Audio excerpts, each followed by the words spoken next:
আসসালামু আলাইকুম। আজকে আপনাদের সাথে কোনো রেসিপি শেয়ার করব না। চলুন আম ভর্তা বানাতে বানাতে আম ভর্তা নিয়ে কিছু গল্প করি। ছোটবেলায় আমের সিজনে আম ভর্তা যতটা ঘটা করে আর আনন্দ নিয়ে খাওয়া হতো, বড় হওয়ার সাথে সাথেই সেই শখটা কিন্তু কমতে শুরু করেছে। কিন্তু কেউ যদি বানিয়ে দেয় তাহলে না করাটা একটু দুষ্কর হয়ে যায়। তবে সবার অবস্থা যে আমার মতো তা কিন্তু না। এই আম ভর্তা বা আম মাখা যে কত রকমভাবে তৈরি করা যায় সেটা নিয়ে যদি একটা ভিডিও বানাই তাহলে অনেক লম্বা ভিডিও হয়ে যাবে। এখন যেহেতু আমার বছরে 2-1 বারই বানিয়ে খাওয়া হয়, তাই চেষ্টা থাকে একটু ভালোভাবেই বানানোর। অনেকেই আম ভর্তা বা আম মাখা খুব কুচি কুচি করে তৈরি করেন, আবার অনেকেই আমার মতো করে করেন ঠিক যেভাবে আজ তৈরি করছি।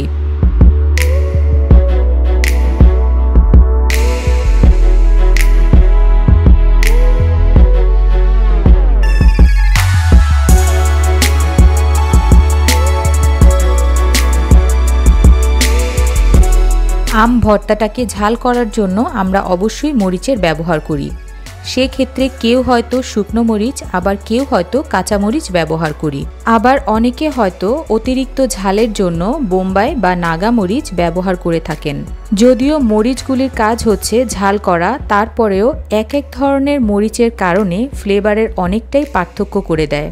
আমি কিন্তু সাথে একটু ধনেপাতাও ব্যবহার করি। কোথাও দেখেছি রসুন পুড়ে তারপর কুচি করে ব্যবহার করতে। এটা আসলে আমার কাছে অতটা ভালো লাগে না, হয়তো আপনাদের অনেকেরই পছন্দ হতে পারে।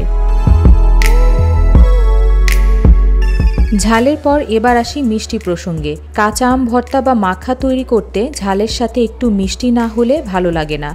তাই অনেকেই হয়তো হাতের কাছে সহজেই পাওয়া যায় এমন কিছুর কথা চিন্তা করবেন, সেটা হচ্ছে চিনি। চিনির পরিবর্তে যদি একটু গুড় ব্যবহার করা যায় তাহলে কেমন হয়? অবশ্যই গুড়ের একটা আলাদা ফ্লেভারের কারণে পুরো জিনিসটার ফ্লেভার আবারও বদলে যাবে। ফলাফল স্বাদ একটু বেশি হওয়া। আম ভর্তা তৈরির আরেকটি জরুরি উপকরণ হচ্ছে কাসুন্দি, তবে সব ক্ষেত্রে না। কাসুন্দি ছাড়াও আম ভর্তা তৈরি করা যায়, তা আমরা আজকের এই ভিডিওতে দেখিয়ে দিব। আর কাসুন্দি যখন সব জায়গায় পাওয়া যায় না, তখন কিন্তু সরিষা বাটা ব্যবহার করা যেতে পারে। এতে হয়তো দুধের স্বাদ কিছুটা ঘোলে মেটানোর মতো হবে। এবার আসি লবণের কথায়। আম ভর্তায় লবণও কিন্তু আপনি 2 রকম ব্যবহার করতে পারবেন। একটি হচ্ছে সাধারণ লবণ, যেটা আমরা নিয়মিত খাই, আর অন্যটি বিট লবণ। দুটো লবণই পার্থক্য তৈরি করে দেয় এই আম ভর্তা বানাতে। আম ভর্তা তৈরিতে আরেকটা জিনিস আমি ব্যবহার করি, সেটা হচ্ছে ভিনেগার। মোটামুটি এই হচ্ছে আমার উপকরণ।